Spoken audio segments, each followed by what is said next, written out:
Поэт, писатель и участник Великой Отечественной войны. В Мизури прошел вечер памяти Шараби Чихоева. Он известен как автор лирических стихов на осетинском языке и первого осетинского романа в стихах «Сар».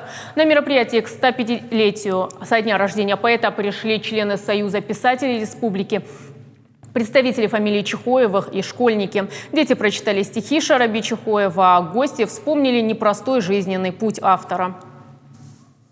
Его творчество, в основном, он писал стихи, лирические стихи, потом он перешел к большим формам, и поэмы писал, и написал роман в стихах «Сар, живи», и которое, это произведение было издано совсем недавно, после его смерти. Шараби очень был тонким лириком.